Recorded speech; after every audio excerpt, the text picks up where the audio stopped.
Donc moi, je m'appelle Céline, je suis infirmière sur le service de l'hospitalisation à domicile et on est content de vous proposer aujourd'hui du coup un webinaire sur la dénutrition et le cancer. Vous êtes de plus en plus nombreux à vous connecter et à nous suivre, donc c'est super intéressant pour nous aussi. N'hésitez pas à poser vos questions pendant l'intervention du docteur Morel et de Pascal Roux, notre diététicienne, pour qu'on puisse du coup y répondre, soit au fil de l'eau pendant le webinaire, soit à la fin sous la forme de questions rassemblées. Voilà, donc on va vous partager l'écran. Les intervenants vont pouvoir du coup s'organiser et on se dit à tout à l'heure pour répondre au chat. Merci beaucoup et bon webinaire à vous. Bonjour, bonjour à tous. Donc moi, je suis docteur Morel. Je suis médecin généraliste de formation et médecin coordinateur à l'hospitalisation à domicile du centre Léon Bérard. Et je présenterai donc avec Madame Pascale Roux. Je me présente aussi, donc je suis Pascale Roux, je suis la responsable du service diététique du Centre Léon Bérard et de l'Institut d'hémato-oncologie pédiatrique. Et on est organisé sous forme d'une unité transversale de nutrition. On intervient un petit peu dans tous les services, y compris un petit peu pour la gestion des patients à domicile. Donc, quel sujet allons-nous aborder aujourd'hui? Donc, le sujet principal, donc la dénutrition, avec qu'est-ce que ça inclut dans la définition, comment on le mesure et comment on grade. Ensuite, on enchaînera donc sur les soins nutritionnels, quelles indications et modalités. On abordera surtout les thérapeutiques orales, donc les CNO et l'AE, donc l'alimentation entérale. L'alimentation parentérale, elle sera traitée sur un autre webinaire. Ensuite, on s'intéressera aux complications principales de l'alimentation entérale et on vous exposera quelques situations pratiques. Donc, la dénutrition, qu'est-ce que c'est? Donc, telle qu'elle est définie par tous les référentiels des sociétés de nutrition, c'est l'état d'un organisme qui est en déséquilibre nutritionnel, donc qui présente un bilan énergétique et ou protéique négatif.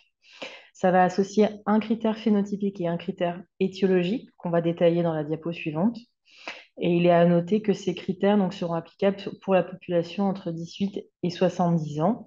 Pour la population âgée, on a quelques particularités qu'on abordera sur une autre diapositive. Ah. Voilà. Les recommandations donc, de la Haute Autorité de Santé de 2021, donc, elles listent les critères suivants au niveau phénotypique. Le critère principal, c'est une perte de poids avec une cinétique, une proportion et une cinétique du poids corporel. Donc, c'est-à-dire une perte de poids de plus de 5% en un mois ou de plus de 10% en 6 mois par rapport au poids habituel avant le début de maladie. Ça peut être aussi, le critère, ça peut être un IMC inférieur à 18,5 kg par mètre carré qui indique donc une dénutrition, qui est un critère de dénutrition. Et enfin, on peut aussi objectiver une réduction quantifiée de la masse et ou de la fonction musculaire. Donc, j'aborderai cette mesure-là dans une autre diapositive. Dans les critères étiologiques, il faut constater une réduction. Encore une fois, la définition de la nutrition, c'est un des critères phénotypiques et un des critères étiologiques. Il n'y a pas besoin de cocher toutes les cases. Donc, dans les critères étiologiques, c'est réduction de la prise alimentaire de plus de 50% pendant plus d'une semaine ou toute réduction d'apport pendant plus de 2 semaines. Ça peut être des malabsorptions, donc dans certaines pathologies digestives bien identifiées. Et enfin, le cas qui nous intéresse dans le cas de la cancérologie, c'est un cas d'agression avec un hypercatabolisme protéique avec au sein d'un syndrome inflammatoire, c'est-à-dire qu'il y a une hyperconsommation des protéines corporelles du patient. Donc, la particularité de la personne âgée, c'est que dans les critères donc, phénotypiques, on ne va pas considérer l'IMC inférieur à 18,5, mais un IMC inférieur à 22. Un critère qu'on peut utiliser aussi, c'est une confirmation de sarcopénie. Ça, encore sur la perte de masse musculaire, on y reviendra.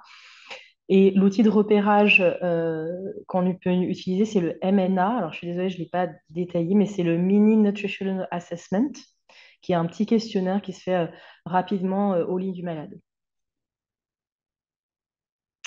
Alors, comment on fait pour mesurer en fait justement euh, tous ces critères et nous permettre de prendre la décision diagnostique? Donc, la pesée que je notais standardisée, c'est-à-dire d'utiliser le même appareil dans la mesure du possible chez le même patient, dans les mêmes conditions, c'est-à-dire si on commence une pesée avec les chaussures, on les continue de la même façon, parce qu'on sait bien que c'est compliqué, que ce soit à domicile ou en consultation, de faire déshabiller totalement les patients et de les faire monter sur une balance. La mesure de la fonction musculaire, donc c'est vraiment qu'est-ce que les muscles présents permettent de réaliser comme action. Donc le hand grip, donc c'est la force de préhension au niveau de la main. Par exemple, le get up and go, c'est la capacité des patients à se relever d'un tabouret ou d'une chaise sans aide particulière. Et enfin, les tests de marche qui peuvent être réalisés par les kinés. Pour la mesure de la masse musculaire, c'est des choses qui se font plus en hospitalier. Donc, on peut utiliser une mesure d'une coupe transversale de scanner au niveau L3 sur les muscles paravertébraux. Il y a des outils qui sont en développement dans les études sur l'échographie musculaire en abdominal et sur les cuisses pour avoir une mesure donc, moins invasive, on va dire, et irradiante qu'un scanner. L'évaluation de la composition corporelle, donc ça c'est par impédance-métrie, donc pour une évaluation de la masse grasse et de la masse musculaire, donc sur une différence de sensibilité au courant. Et enfin, la mesure des ingestables, elle se fait donc par la CEFI, qui est l'EVA des faits visuels analogiques des apports alimentaires. Comment on grade la dénutrition pour déterminer donc, si on est sur une forme sévère ou modérée? Donc, on a les critères suivants. Ce qui est important de noter sur cette diapositive, c'est l'albuminémie. Hein, le dosage de l'albumine sanguine n'est pas un critère de diagnostic de la dénutrition, mais c'est un critère de gradation de la sévérité. Donc, une dénutrition modérée, donc c'est un IMC entre 17 et 18,5. Une perte de poids donc de 5% en un mois ou de 10% en 6 mois par rapport au poids habituel. Et une albuminémie qui reste correcte entre 30 et 35 grammes par litre. Une dénutrition sévère, donc c'est l'IMC inférieur à 17, la perte de poids de plus de 10% en un mois, donc, et plus de 15% en 6 mois. Et en dernier, donc l'hypoalbuminémie inférieure à 30. Tout ça pour dire pourquoi c'est important en fait de dépister et de traiter la dénutrition, parce que plusieurs études ont montré que les patients dénutris présentaient une surmortalité par rapport aux patients non dénutris, qui avaient une perte d'autonomie, c'est ce qu'on voyait avec les tests de fonction musculaire, qu'il y a une augmentation de la comorbidité infectieuse. En fait, c'est des patients qui sont plus à risque et plus fragiles de développer donc, des infections opportunistes ou nosocomiales. C'est des patients qui ont un retard de cicatrisation, donc c'est important, notamment sur les prises en charge chirurgicales ou d'escarres ou de plaies tumorales. Ça peut entraîner une mauvaise tolérance des traitements cytotoxiques, puisque la composition corporelle influe bien sûr sur l'action des traitements de chimiothérapie notamment. Donc, il peut y avoir des surdosages relatifs finalement chez les patients dénutris. Et enfin, ça occasionne un surcoût en dépenses de santé suite à des hospitalisations donc, prolongées dues à ces complications. Quelles sont les grandes indications de nutrition artificielle en oncologie? Donc ça, c'est que ce soit entérale ou parentérale. Donc la nutrition artificielle va toujours se mettre en place après l'évaluation. Donc c'est pour ça qu'on a parlé de tous les critères diagnostiques et les outils de mesure. Donc une évaluation médicale, diététique et par les infirmières. On peut mettre en place une nutrition artificielle en préopératoire, donc en pré-habilitation, en préparation à des grosses chirurgies digestives, par exemple. Ça peut être pendant une radiothérapie typiquement ORL avec des troubles de déglutition et de tolérance en fait, digestive qui peuvent s'installer.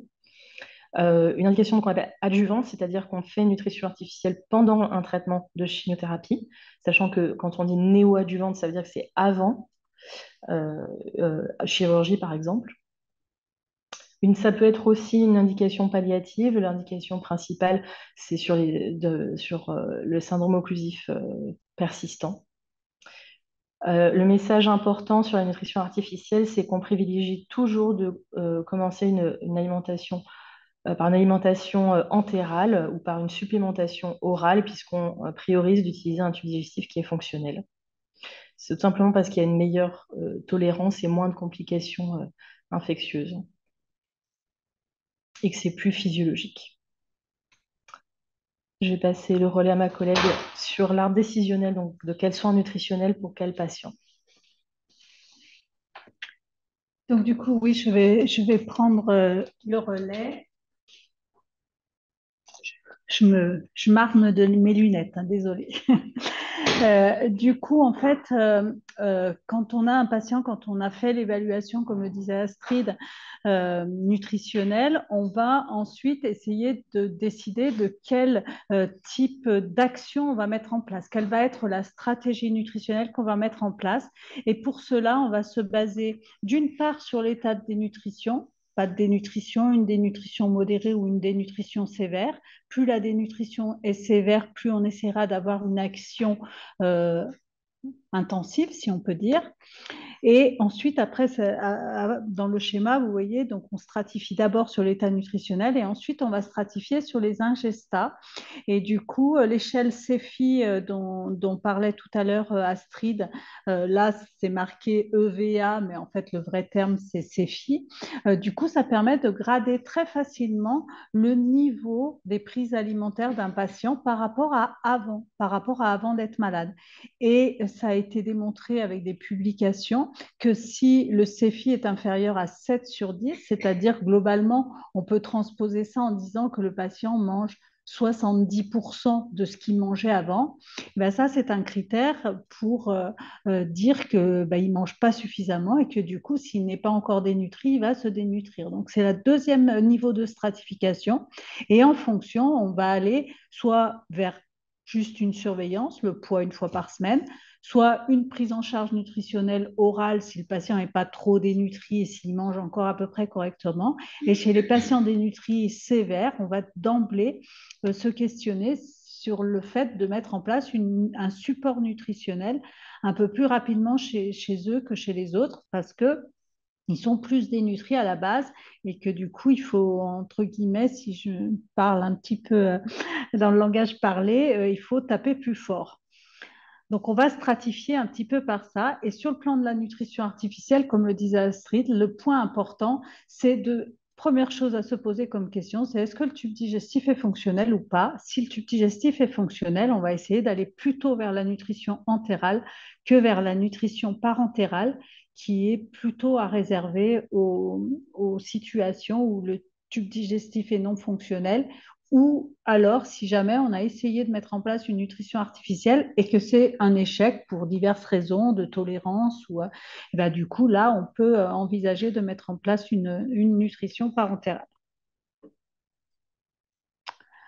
Alors la prise en charge de la dénutrition vise à essayer de corriger les apports alimentaires des patients et en essayant de couvrir tous les besoins nutritionnels, les besoins énergétiques, les besoins en protéines, comme Astrid le disait tout à l'heure, les besoins en protéines vont être un peu plus importants chez les patients qui sont traités pour un cancer, et puis aussi tous les besoins en micronutriments, vitamines et minéraux.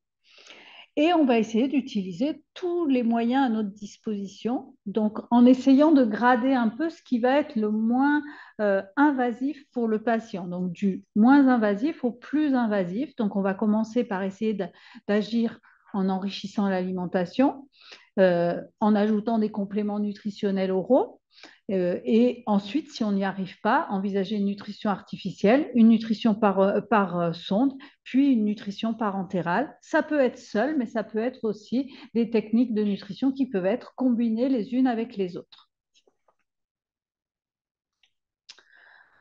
Alors, quand on parle de besoins, alors c'est pas pour que vous reteniez ces chiffres, mais quand on parle de besoins en cancérologie, il faut savoir qu'ils sont beaucoup plus élevés que les besoins d'un patient standard, non malade, comme vous et moi, où les besoins nutritionnels vont surtout dépendre de l'activité physique.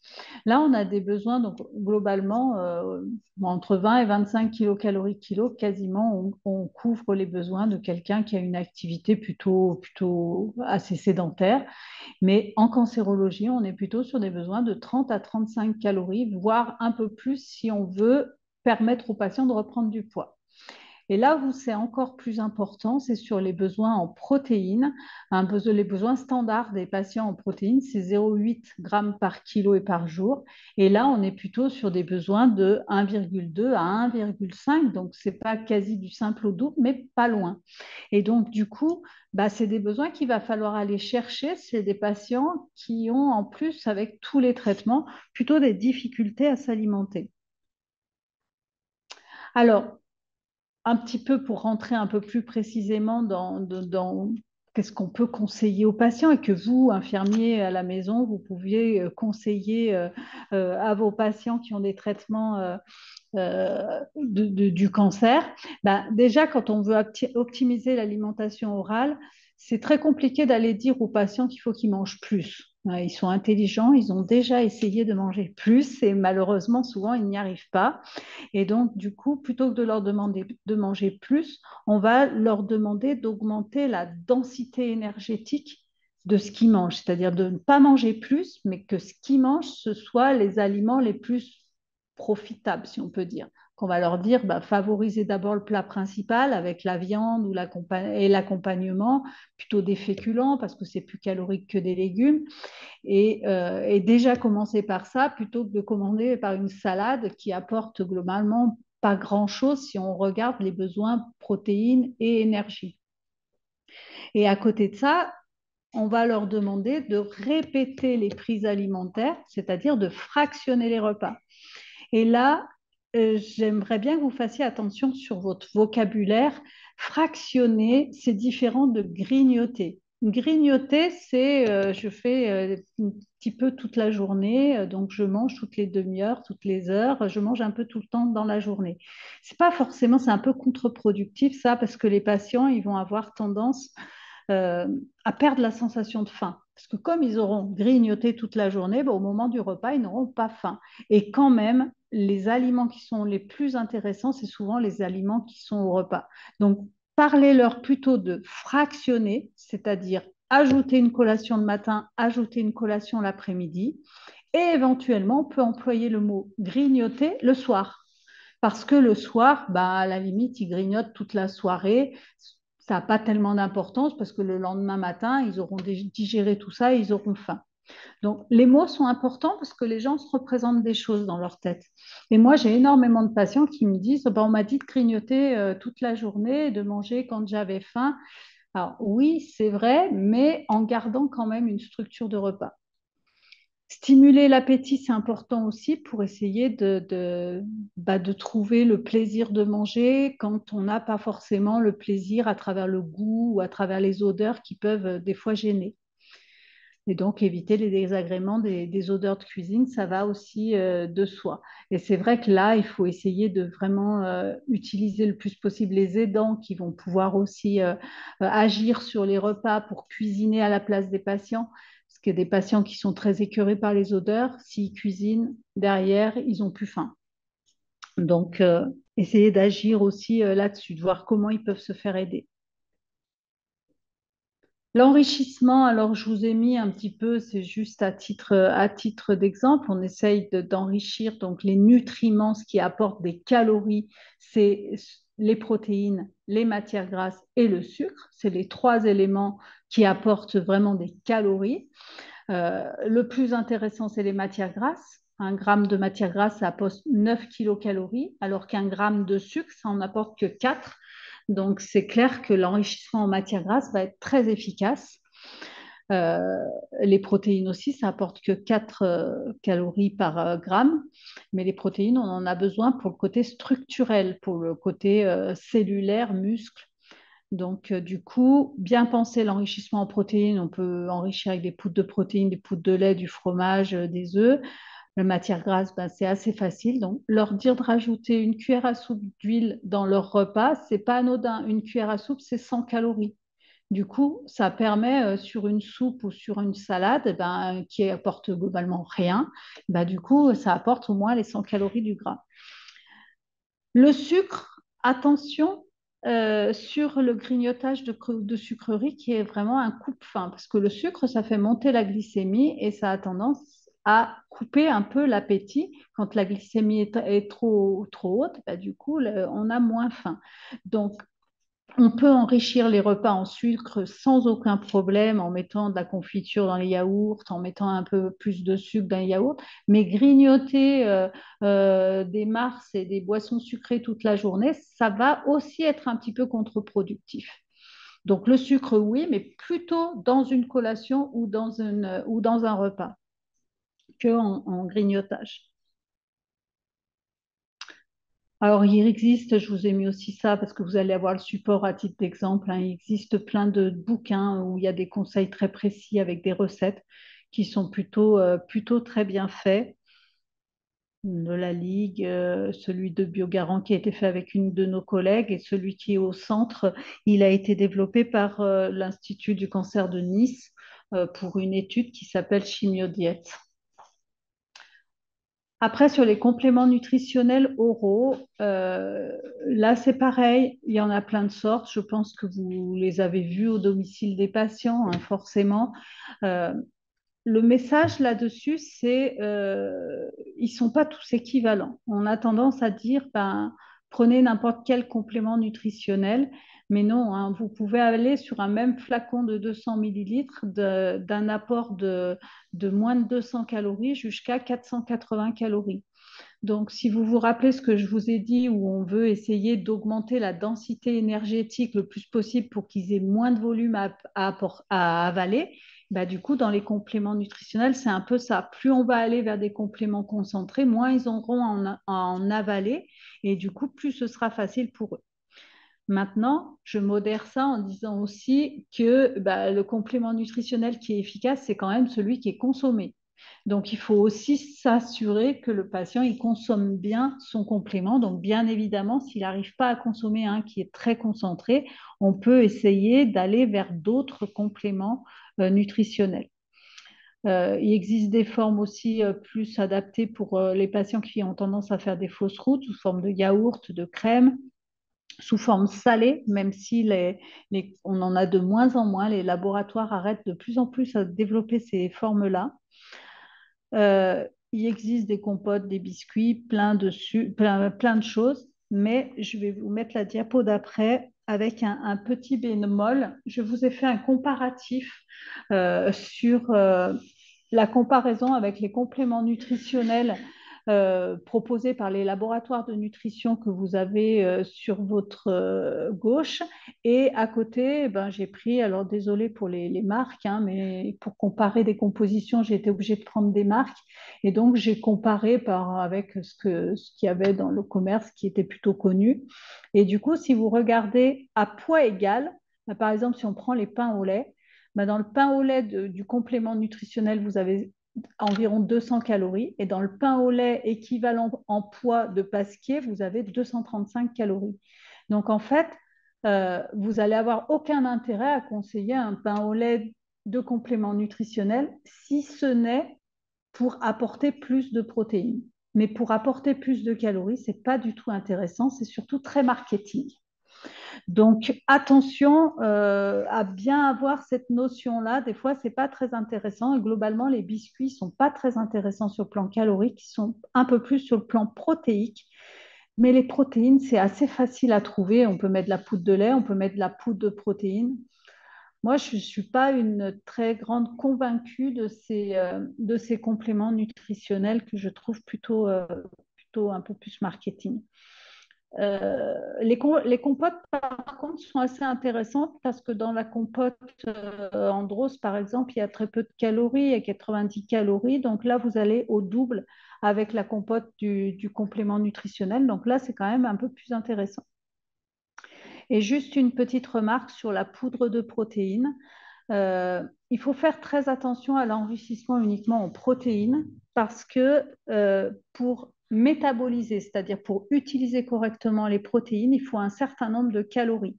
Le ratio, c'est à peu près, pour 1 gramme de protéines, il faut à peu près 20 calories. Donc, pour 10 grammes de protéines, il faut 200 calories. Et quand vous amenez des protéines sous forme, par exemple, de protifar ou autre, il y a plusieurs labos qui font des poudres de protéines, et bien, vous avez 10 grammes de protéines, c'est que 40 calories. Donc, si vous n'avez pas des calories autour dans l'aliment dans lequel vous allez le mettre, et bien, ça ne va pas servir à grand-chose. Donc, bien faire attention, les compléments nutritionnels, ce n'est pas si simple que ça. Mais en tout cas, il faut être vraiment convaincu que par contre, c'est utile. Il y a eu je ne vous les ai pas mis là, les références bibliographiques, mais il y a eu vraiment des grandes études de fait en cancérologie, notamment sur la radiothérapie, qui ont montré que mettre en place des compléments nutritionnels chez les patients, ça augmente la qualité, les apports énergétiques et protéiques de la journée. Donc, c'est quand même vraiment intéressant à utiliser, mais il faut vraiment accompagner de conseils. Donc, les conseils principaux, c'est quand les patients sont en train de vomir parce qu'ils viennent d'avoir leur chimiothérapie, ce n'est pas forcément le bon moment pour leur présenter un complément parce qu'ils vont se dégoûter de ce complément. Un complément qui est vomi, c'est un complément qui sera non toléré derrière. Du coup, il vaut mieux attendre un jour de plus que les effets de la chimio soient passés et commencer les compléments après qu'en pleine phase agressive. L'autre message que je voudrais vous faire passer, c'est que ce n'est pas le soignant qui décide la meilleure manière de prendre les compléments. C'est au patient de le déterminer. On a un peu des dogmes. On dit les compléments nutritionnels, ils sont mieux tolérés froids que chauds. Ils sont mieux tolérés en dehors des repas qu'à la fin du repas. Un tel est mieux toléré qu'un autre, mais non, ce n'est pas à nous de choisir. Toutes les possibilités sont faisables. On peut très bien utiliser un complément au chocolat sous forme d'un chocolat chaud. Il n'y a aucun problème avec ça. Donc, on n'est pas obligé de les faire prendre froid. Donc, vraiment, c'est surtout dialoguer avec le patient et trouver la meilleure manière pour lui d'utiliser les compléments.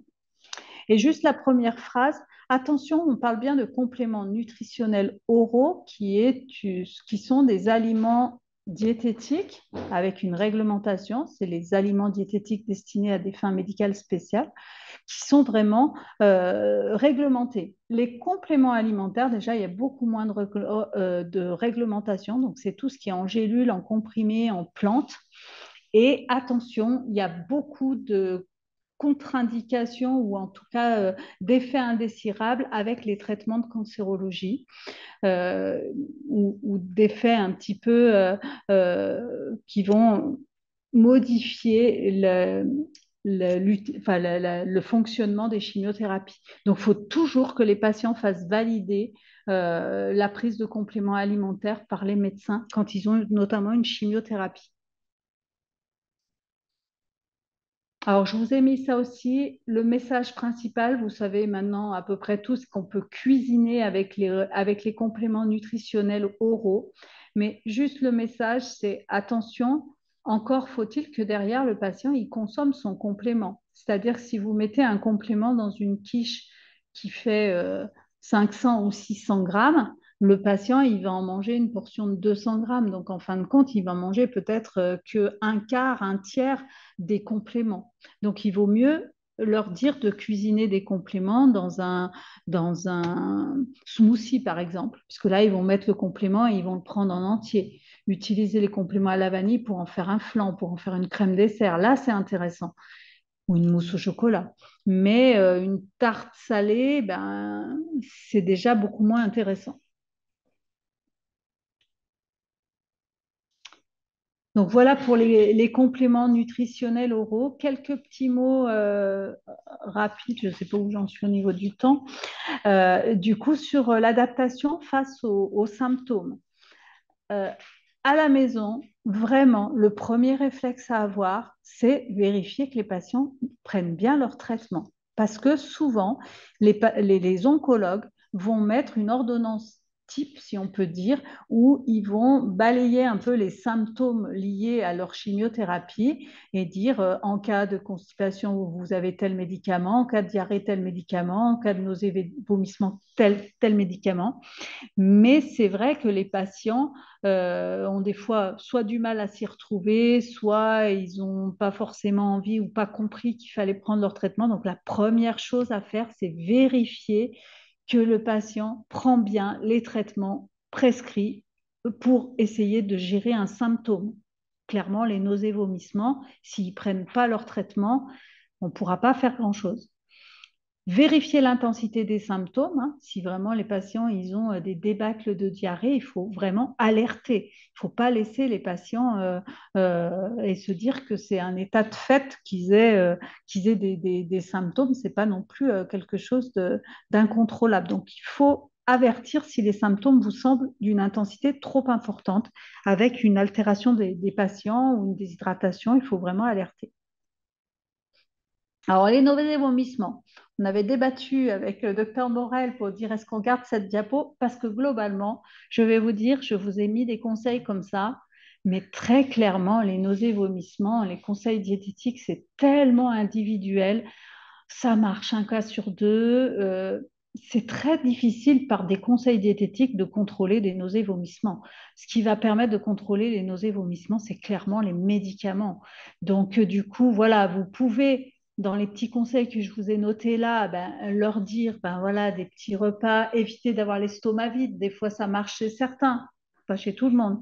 Manger des aliments secs, ça marche chez certains, pas chez tout le monde non plus. Il y en a d'autres qui vont vous dire, je préfère manger des petites soupes parce que ça passe plus facilement. C'est tellement, tellement individuel que c'est vraiment difficile. Donc, j'ai quand même gardé cette diapo, mais surtout pour vous dire, si vraiment les patients ils ont beaucoup, beaucoup de nausées et de vomissements, il faut avertir l'oncologue. Il faut aller plus haut sur le traitement des nausées et vomissements. La mucite, c'est quand même un des effets secondaires des traitements qui soient de chimiothérapie ou de radiothérapie, qui sont assez fréquents, souvent dans des périodes où les patients vont être en aplasie. Du coup, dans ces cas-là, il faut juste savoir que ça fait très mal, que c'est difficile de manger quand on a des aftes ou quand on a une vraie mucite.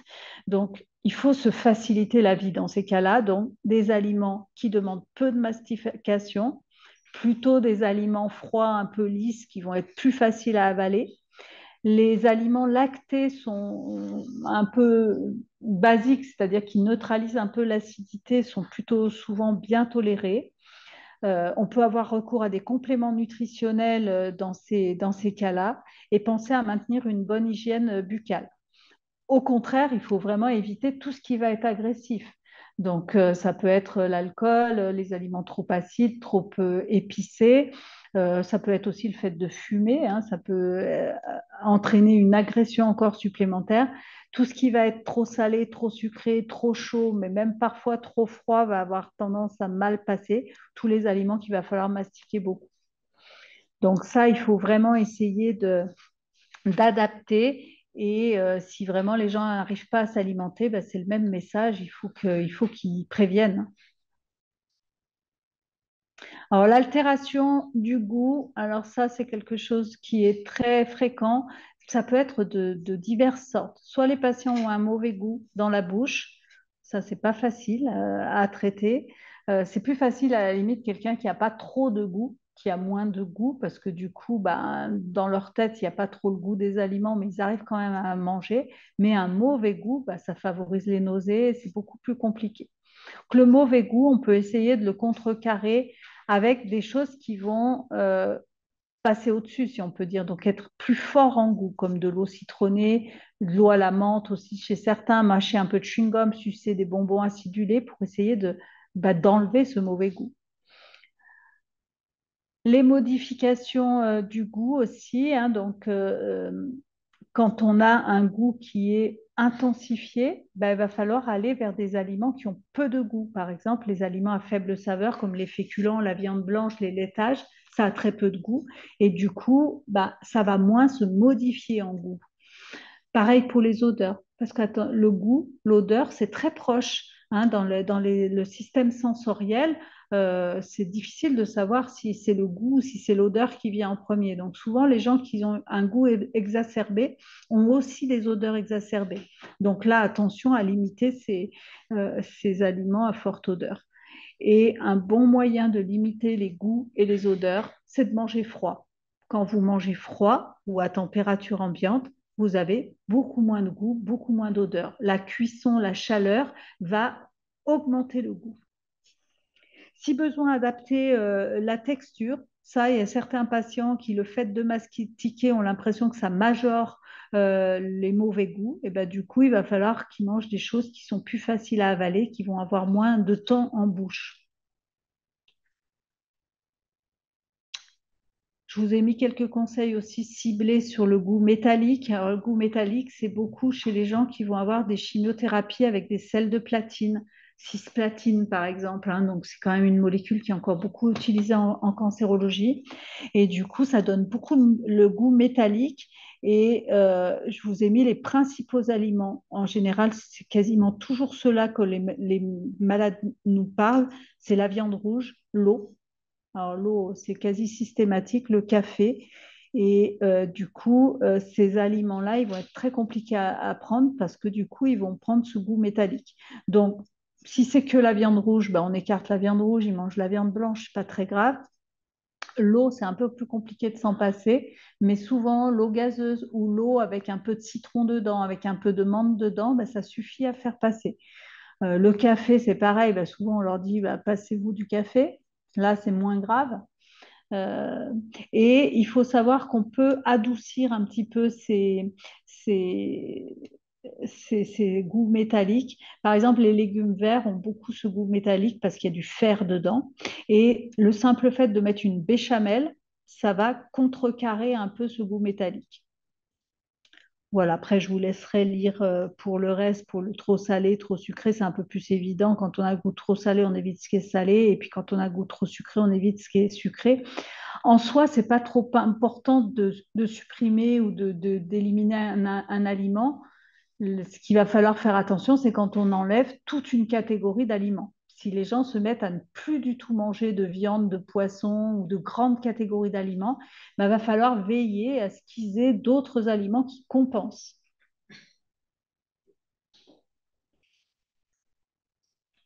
Voilà, globalement, j'ai fait un petit peu le tour, bon, rapide dans le temps qu'on avait sur l'alimentation orale. Je pourrais répondre à vos questions après.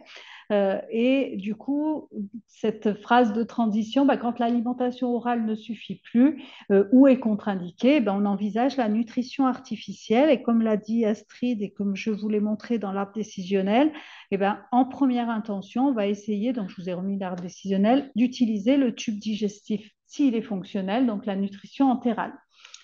La nutrition entérale, c'est une nutrition qui passe par le tube digestif, donc il faut mettre une voie d'abord pour pouvoir après passer les poches de nutrition. Donc, la plus simple à mettre en place, la moins invasive, c'est d'utiliser une sonde nasogastrique. Alors, je vous dis la moins invasive, pour vous, vous allez peut-être me dire, mais si c'est quand même invasif, on va aller mettre un tuyau. Oui, mais vous allez mettre un tube dans un conduit qui existe sans avoir à percer ou à faire quoi que ce soit, ni à faire de chirurgie. Donc, vous allez faire glisser le tube jusque dans l'estomac. En soi, voilà, c'est pas très invasif dans le sens où la gastrostomie, où on va aller faire quand même une chirurgie, où on va aller faire une incision dans l'abdomen et une incision dans l'estomac, c'est quand même beaucoup plus invasif. Donc, la sonde nasogastrique reste le moins invasif, avec du coup, si on veut que ce soit encore moins invasif, des petits calibres de sondes qui sont toujours mieux tolérés. Donc, si possible, un diamètre 8 et peut-être un diamètre 10 si vraiment vous avez beaucoup de médicaments à passer. À savoir que les nausées vomissements, ce n'est pas une contre-indication à la sonde nasogastrique, mais si vraiment le patient est un gros vomisseur, on va discuter avec les médecins de poser la sonde en post-pylorique. donc sur une sonde nasogéjunale, parce que cette situation en post-pylorique limite vraiment de façon importante les nausées et vomissements et les risques qui vont avec.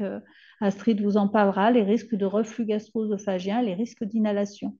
Donc cette sonde en post-pylorique, ça peut être intéressant. C'est par contre pas un acte infirmier, vous devez le savoir, c'est du coup un acte médical et la plupart du temps, c'est posé en gastro-entérologie. Les gastrostomies, donc, on va discuter quand la nutrition entérale est envisagée à plus long terme, c'est-à-dire au-delà de 1 à 2 mois. Et ça peut se poser par voie radiologique ou par voie endoscopique. Et maintenant, la plupart du temps, on met ce qu'on appelle des sondes à ballonnet, c'est-à-dire qu'avec un petit ballonnet à l'intérieur de l'estomac qui permet de tenir la sonde.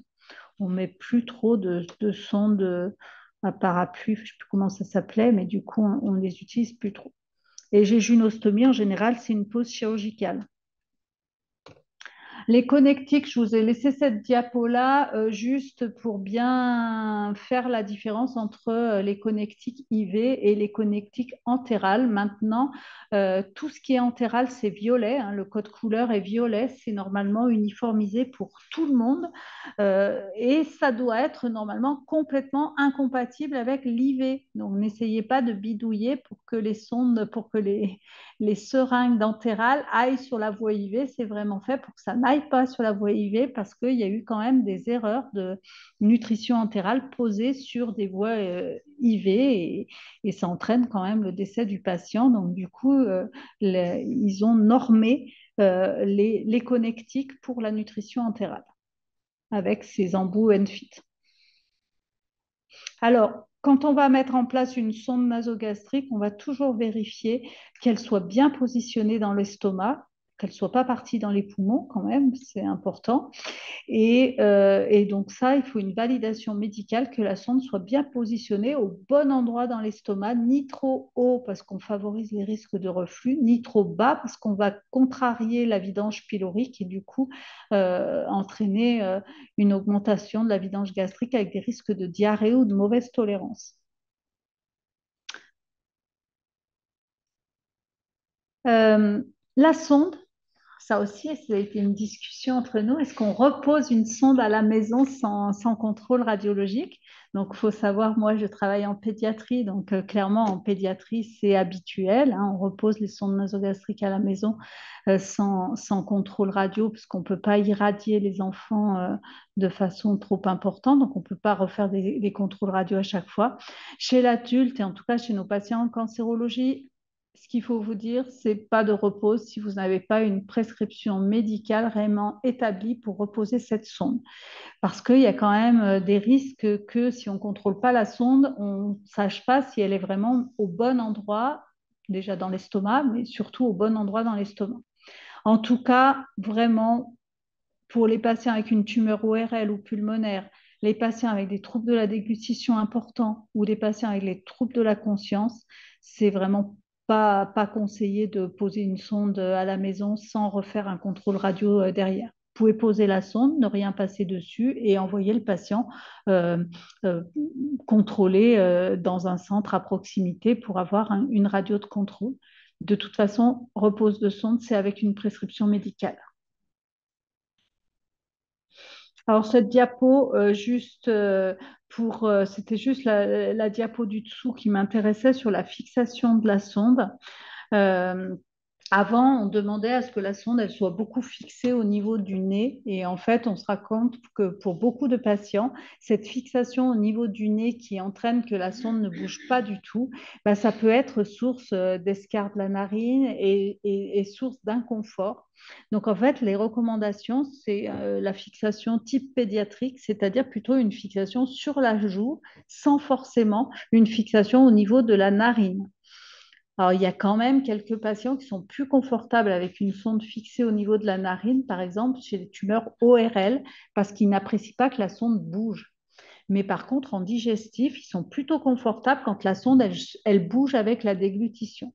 Donc là aussi, voilà, vous fiez aux manières de faire dans les centres qui vont vous envoyer des patients, mais en tout cas, bien garder en tête qu'il n'y a pas qu'une seule manière de faire et que des fois, il peut y avoir des choses alternatives à essayer pour que les patients soient plus confortables. C'est notre but à tous. Alors, les produits de nutrition entérale, il faut savoir par rapport aux produits de nutrition parentérale, c'est-à-dire par voie veineuse, les produits de nutrition entérale, ils apportent tout. Ils apportent les nutriments, donc, comme je vous disais, c'est les protéines, les sucres et les graisses. Ils apportent les vitamines, donc les 13 vitamines référencées. Et ils apportent la grande majorité des minéraux et des oligoéléments. Et globalement, quand on a un apport par nutrition entérale qui couvre 1500 calories, on apporte toutes les vitamines et on apporte les oligoéléments et les minéraux sans avoir besoin de supplémenter. Les produits apportent de l'eau, à peu près 80% du volume des poches, c'est de l'eau. Et attention aux patients allergiques, ces produits ne sont pas sans allergènes. Alors en général, ils sont sans lactose et sans gluten, mais ils peuvent avoir du lait, ils peuvent avoir du soja, du poisson. Et donc, du coup, pour les gens qui sont strictement allergiques au lait, par exemple, aux protéines de lait, eh ben, il faudra trouver une autre solution. Solution pas simple, mais une autre solution. Donc, couvrir les besoins caloriques. Donc, comme on vous disait tout à l'heure, je vous ai remis la diapo sur les besoins caloriques, mais attention, en nutrition entérale, il va falloir pas oublier les besoins en eau. Les besoins en eau, c'est entre 30 et 40 millilitres par kilo et par jour, dans lequel il va y avoir les prises orales, donc soit les boissons, mais aussi les aliments qui apportent de l'eau. Il va y avoir l'eau apportée par les poches, à peu près 80% du volume d'eau. Donc, 1 litre de nutrition, ça apporte 800 millilitres d'eau. Et donc, si vous faites votre calcul, pour quelqu'un qui fait 60 kilos, 40 millilitres, ça va faire 2 litres 4. Si vous avez 1 litre de nutrition, vous avez amené que 800 millilitres. Donc, gardez ce chiffre en tête pour se dire, ben là, mon patient, est-ce qu'il est vraiment bien hydraté? Nous, des fois, on voit des problématiques de constipation uniquement liées au fait qu'on a oublié d'apporter de l'eau dans la nutrition. Et il faut éduquer le patient sur ses besoins en eau dans la mesure du possible. Parce que quand un patient mange et boit, eh ben, on n'est pas derrière lui à aller voir s'il boit un verre de plus ou un verre de moins au robinet. Donc, à la limite, dans la sonde, on a des chiffres. Voilà, je vous ai donné un chiffre, mais le chiffre, il reste général. Donc, le patient, c'est lui qui sait qu'il a soif. Et donc, il ne faut pas hésiter à l'éduquer pour qu'il sache se passer des seringues d'eau s'il y a besoin. L'apport calorique et protéique des poches de nutrition peuvent être différents. Il peut y avoir des fibres ou pas de fibres. Et il y a des compositions spécifiques. On a des produits avec un index glycémique bas. Vraiment, c'est utilisé uniquement si on a du mal à équilibrer le diabète, mais ça reste de l'indication très particulière. Immunonutrition, c'est aussi très particulier. Des produits semi-alimentaires dans certains cas d'insuffisance intestinale. Et puis, on peut avoir des produits recomposés qu'on fait beaucoup en pédiatrie ou dans des recommandations particulières. Par exemple, on aurait une allergie aux protéines de lait chez un adulte, on serait obligé de faire ça parce qu'il n'existe pas de produits de nutrition entérale sans protéines de lait. Par contre, attention à l'hygiène de préparation de ces produits recomposés. Au niveau des débits, sachez globalement, vous voyez probablement dans vos patients à domicile que certains ont des débits qui peuvent être de 60 ml/h et puis d'autres de 300, voire des ORL qui passent la poche en une demi-heure et que ça se passe très bien. La recommandation, moi je vous parlerai de recommandation, du coup, en général, on va démarrer assez bas en termes de débit. On essaye de ne pas trop dépasser 100 à 120 ml/h sur la nuit parce que le patient est en position un peu plus allongée et on peut moins contrôler sa position. 100 à 120 ml/h, on sait que c'est au-dessous de la vidange gastrique. Donc, normalement, ça ne remplit pas l'estomac. Donc, comme ça ne remplit pas l'estomac, on peut penser qu'on favorise moins les reflux. Quand on est en journée en position bien assise, on peut aller facilement jusqu'à 250 millilitres heure, voire 300, et voire, voilà, chez les ORL, sans problème, des fois, ils passent en une demi-heure. Et sur site jéjunal, donc le site jéjunal, c'est plus fragile parce que du coup, vous n'avez pas le pylore qui fait une barrière, si on peut dire, qui va contrôler la vidange. Et ben, du coup, on est souvent sur des débits plus bas en site jéjunal. On peut passer en gravité sans la pompe en faisant un débit-goutte. Voilà, attention aux patients qui sont en site jéjunal et qui ont des forts risques d'inhalation. Dès que vous êtes au-delà de 150 millilitres heure, vous remplissez l'estomac, ce qui n'est pas un problème en soi. On remplit notre estomac quand on mange. Mais si on remplit l'estomac, on peut plus favoriser les risques d'inhalation. Donc, chez les patients très à risque, on va faire plus attention. Donc, les bonnes pratiques, c'est vérifier l'intégrité du dispositif et des contenants, vérifier qu'il n'y ait pas de problème de fuite ou de mélange qui a flocculé, ce qui peut arriver, hein. Vérifier la position du patient, qu'il soit bien en position surélevée, même si c'est sur un passage la nuit. Et puis vérifier à chaque fois que la sonde n'est pas bougée. Donc normalement, vous devez connaître le repère de position de la sonde pour contrôler qu'il soit bien toujours au même endroit, et vous pouvez aussi contrôler au stéthoscope. Le passage des médicaments, je pense que je vais vous faire hurler, mais normalement, les recommandations, c'est on ne mélange pas tous les médicaments ensemble, on ne les pile pas tous ensemble, on les passe un par un.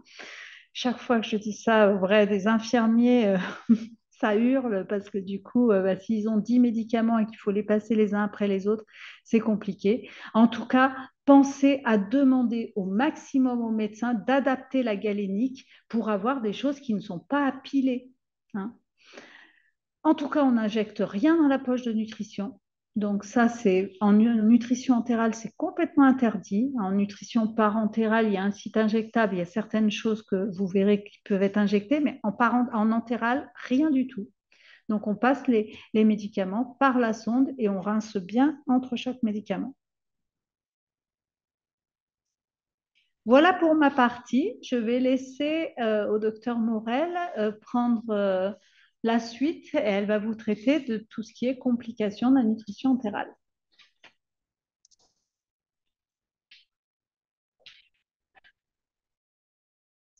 Alors, je prends la suite de ma collègue.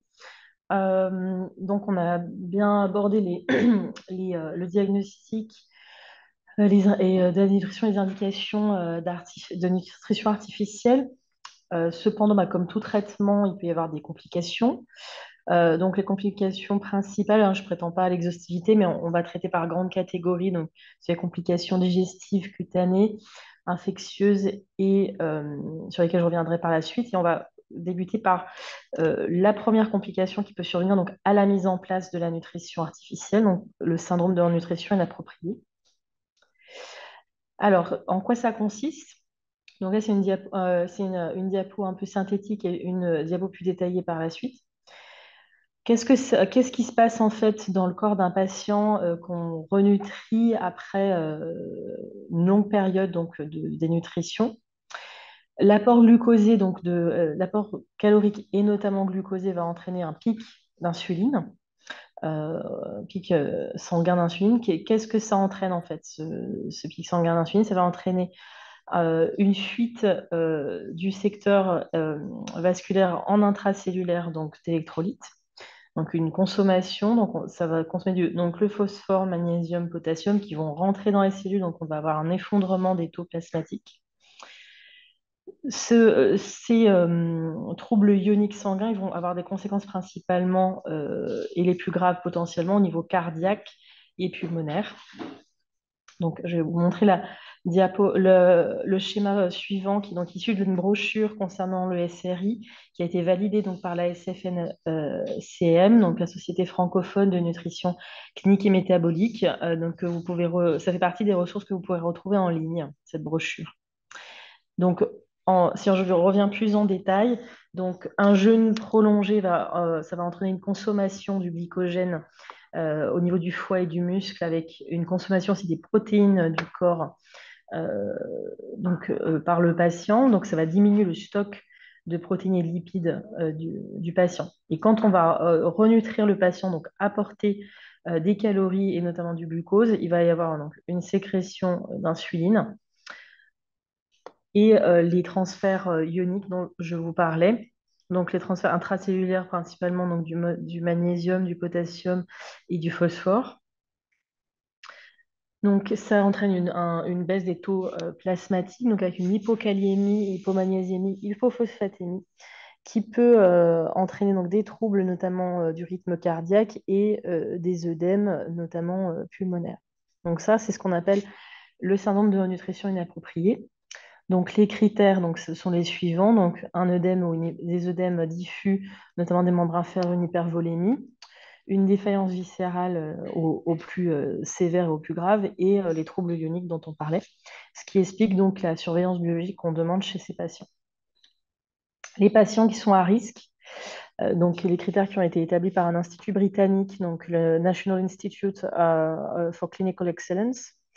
Dans les critères majeurs en fait, pour définir les risques des patients à risque de SRI, c'est principalement ceux qui sont dénutris. Donc, quand on reprend les définitions des gradations, c'est principalement les patients en dénutrition sévère.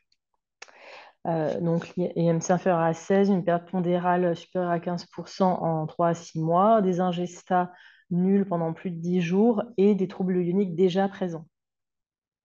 Dans les critères mineurs, donc ils sont listés en dessous. Et finalement, ce à quoi sert cette diapositive, c'est de montrer qu'on a beaucoup de patients en cancérologie qui sont dans ces critères, en fait, qui soient dans les critères majeurs ou mineurs. Donc, comment on va prévenir en fait ce syndrome de renutrition? On va faire une recharge donc, en oligoéléments, vitamines et ioniques avant tout apport calorique conséquent. Donc, c'est à ça que sert la biologie donc, de référence et pour la recharge si nécessaire. Le début va donc être progressif avec une poursuite de cette recharge en électrolytes. Et la surveillance initiale va être quotidienne, à la fois donc, biologique et clinique. Qu'est-ce qu'on va demander de surveiller? Donc, les constantes, la tension artérielle, la fréquence cardiaque, le poids, bien sûr, du patient et la qualité du poids. C'est-à-dire, est-ce que c'est du vrai poids ou est-ce que c'est des œdèmes que développe le patient? La surveillance biologique, donc c'est le ionogramme sanguin de base, c'est-à-dire sodium, potassium, chlore, avec la particularité d'ajouter la phosphorémie, la magnésémie et la glycémie. Et la surveillance cutanée donc sur le positionnement d'une sonde nasogastrique ou de gastrostomie. Sur le positionnement avec les repères. Pardon. Le suivi ambulatoire, donc au centre, il se fait en tandem donc, avec le service diététique donc, du centre Léon Bérard et les diététiciens des prestataires, avec les infirmières de coordination qui voient les patients aux hôpitaux de jour ou lors des sorties, et donc qui font les transmissions avec les infirmiers libéraux et inversement en cas de réadmission. L'intérêt, c'est d'avoir une alerte donc, rapide sur la tolérance, bien sûr, de l'alimentation et les complications potentielles. Le suivi donc, du poids de façon typiquement hebdomadaire hein, et des ingestats donc, avec la réglette type CEFI. Le compte-rendu type existe déjà, donc qui était le fruit d'un travail interclan, et ça, c'est le compte-rendu type des évaluations des diététiciens prestataires. Les complications, là je vais partir sur les autres complications potentielles de nutrition. Donc, les complications digestives, donc on en a parlé déjà au niveau des nausées, vomissements, qui sont bien sûr à traiter. Et comme disait Pascal tout à l'heure, les conseils diététiques peuvent avoir un peu leurs limites. C'est vrai que chez nos patients qui sont multi-traités avec des traitements assez agressifs, souvent il faut avoir un médicament anti-nauséeux et antiémétique facile. Bien sûr, vérifier donc les vitesses de passage de l'alimentation et la position du patient. Rechercher bien sûr la cause en fait, de ces nausées et vomissements, donc si c'est des effets secondaires de traitement ou des symptômes de la maladie. Oui, intéressant de faire le ionogramme pour rechercher des critères de gravité aussi de ces nausées et vomissements, donc rechercher les troubles ioniques à corriger rapidement. La suite, au niveau des GSI, bah, c'est les diarrhées, les constipations. Le message pour les diarrhées, c'est que ce n'est pas toujours la poche d'alimentation entérale qui est mise en cause. Là, encore une fois, ça peut être de la iatrogénie ou des causes infectieuses aussi. Donc, on a la coproculture facile, je dirais, dans ce genre de patients.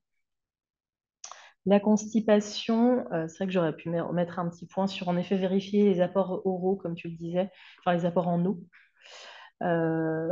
qui peuvent être cause de constipation. Les effets secondaires, donc iatrogènes de certains traitements, notamment les morphiniques. Vérifier les apports en fibres du patient, est-ce qu'il peut aussi en effet motiver des changements de poche qui soient plus adaptés. Les complications cutanées, donc là, on va plutôt s'intéresser aux préventions de complications. Donc, comme le disait ma collègue, donc, au niveau nasal, alterner les côtés aussi de fixation, éviter de fixer tout en nasal, mais de fixer en effet au niveau de la joue pour prévenir la prévention, pour prévenir la survenue des scars au niveau nasal. Au niveau de la gastrostomie, c'est surtout d'éviter la macération, d'éviter aussi de mettre des pansements en fait, autour de l'orifice de gastro, il n'y a pas de nécessité. De bien donner l'alerte en cas d'écoulement important, enfin, justement qu'on puisse mettre en place des soins locaux, puis vérifier aussi le positionnement de sonde de gastro. Et voilà, le traitement curatif, je ne vais pas plus loin parce que ce sera abordé aussi dans le prochain webinaire. Complications infectieuses, moi, je voulais parler principalement de la pneumopathie d'inhalation, puisque c'est quand même potentiellement grave. Donc lié à du reflux du RGO ou au pire avec un reflux d'alimentation sur des problèmes de passage ou de positionnement du patient. Donc l'intérêt de respecter ce positionnement du patient, le vitesse de passage d'alimentation et vérifier le repère une fois la sonde posée. Et d'où l'importance aussi de traiter les nausées et vomissements pour éviter le risque donc, de fausse route et d'inhalation. Maintenant, on va aborder quelques situations pratiques. Tu peux venir je demande à mes collègues de venir à mes côtés, m'épauler. Donc, au moment de passer une nouvelle poche d'AE, vous vous apercevez que la CNJ est bouchée. Qu'est-ce que vous faites? Alors, en pratique, donc vérifier s'il y a eu un dérassage insuffisant, des passages de médicaments parfois épais qui peuvent aussi se boucher les sondes, est-ce que ce sont des coudées? En prévention et en curatif, de rincer systématiquement la sonde de façon pulsée avec une seringue de 50 ml d'eau. On disait tout à l'heure vérifier la galénique en fait aussi des médicaments, parce qu'il y a des choses qu'on peut piler potentiellement, mais qui, une fois mélangées, font des bouchons. Donc l'eau tiède, voilà, en rinçage va-et-vient. Si besoin, procéder au retrait et remplacement de la sonde. Je vois en rouge, ne pas tenter de la déboucher à l'aide d'un membrin. Voilà.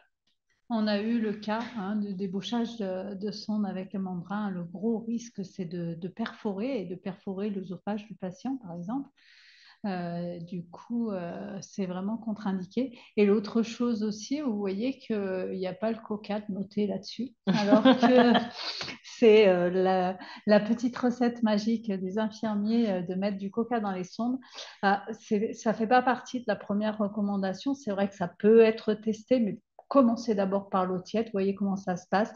En tout cas, ça ne doit pas être utilisé en routine parce que le coca il a tendance à abîmer le matériau à le rendre poreux. Et notamment les sondes en silicone sont plus fragiles.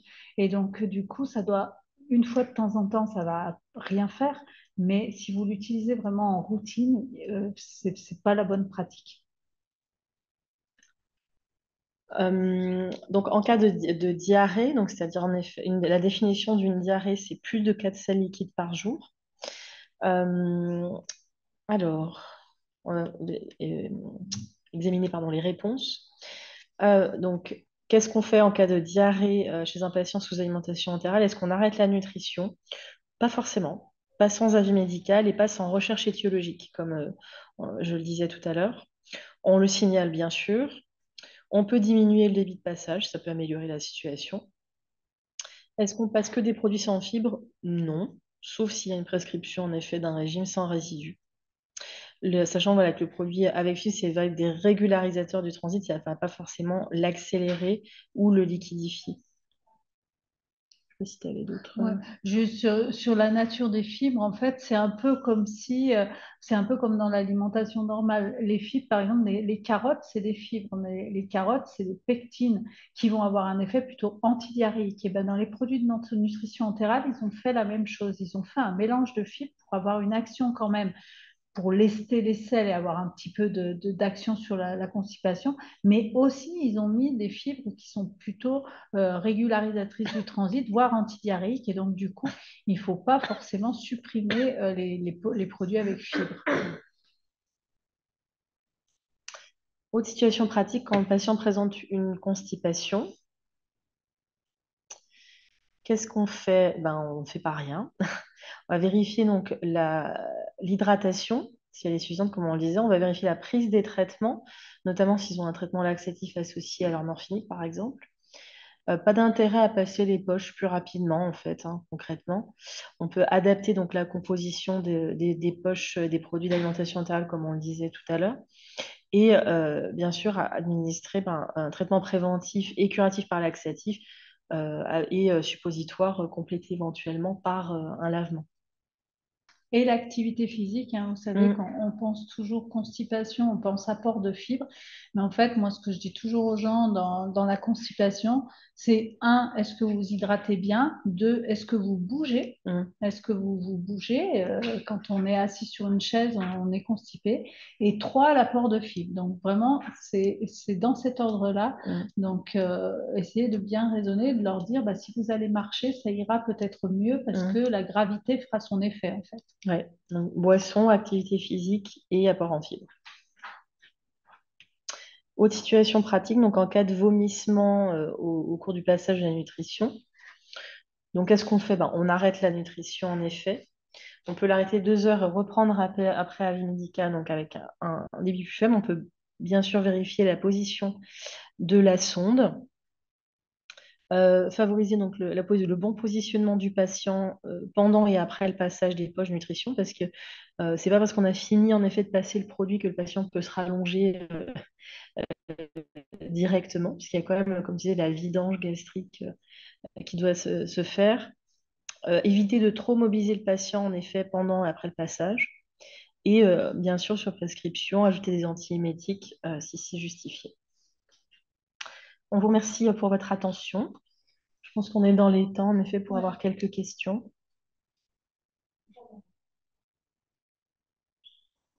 Voilà.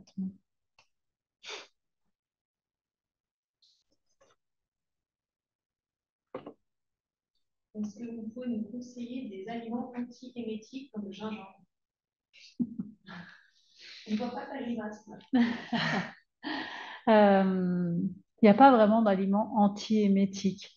Il y a certains patients qui effectivement vont trouver que d'ajouter un petit peu de gingembre, ils ont ça aussi pour le citron par exemple, ça peut marcher aussi sur les choses acidulées.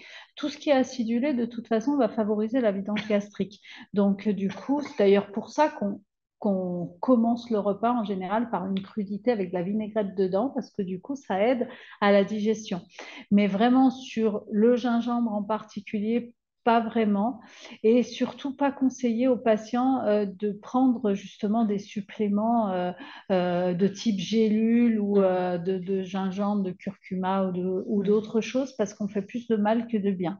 Par contre, mettre un peu de gingembre dans l'alimentation, si ça leur donne une impression de mieux digérer, il n'y a pas de souci. Oui, c'est ce que j'allais dire, du gingembre frais ou en poudre, il n'y a pas de problème particulier. La difficulté, c'est en effet sur des compléments alimentaires qui peuvent combiner en fait plusieurs choses et sur lesquels, en fonction de la composition et de la proportion, il peut y avoir des interactions et des contre-indications avec certains traitements du patient.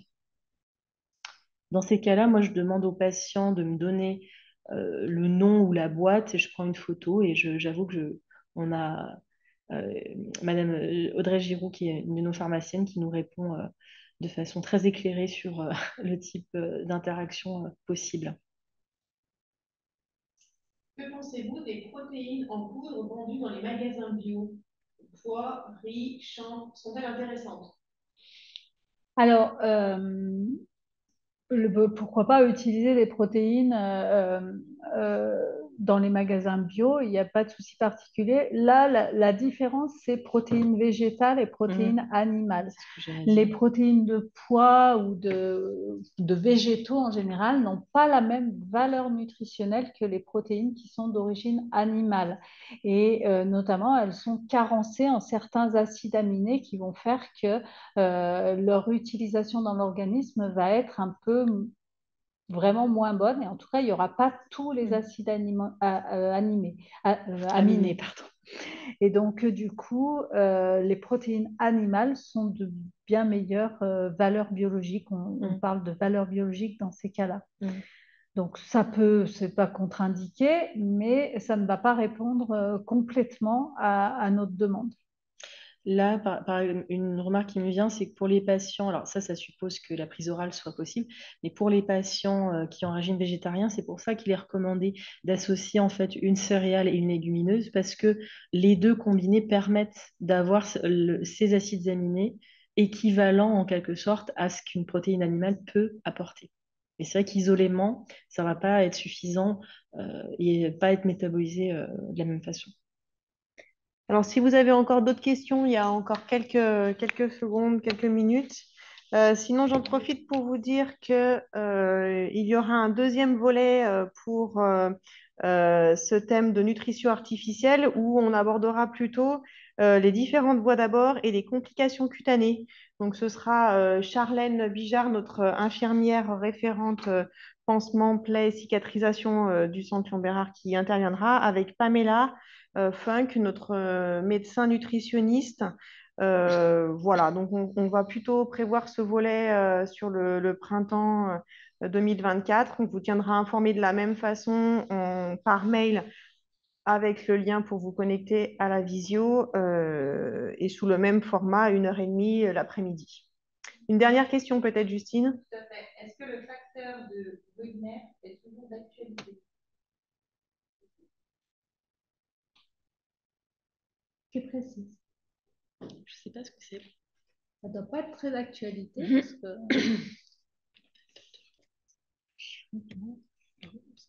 Ça s'écrit peut-être.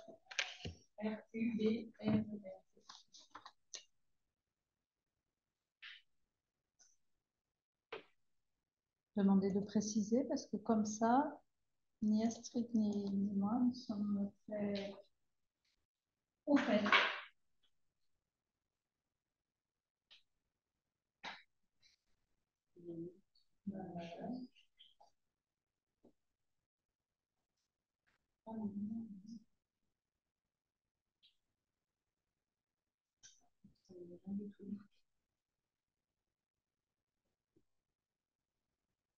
Apporte des 8 acides aminés dans le même repas. Ah, l'absorption des protéines va se faire préférentiellement s'il y a tous les acides aminés qui sont combinés pour être mieux absorbés. Il y a une partie sur l'absorption et il y a une partie sur le métabolisme. Donc, en tout cas, il faut combiner les aliments ensemble, végétaux notamment, pour qu'il n'y ait pas de carence dans certains des acides aminés. Et en tout cas, il faut, comme disait Astrid, combiner les légumineuses et les céréales au même repas pour que du coup, l'un compense la déficience de l'autre. Donc, je pense que ça reste valable.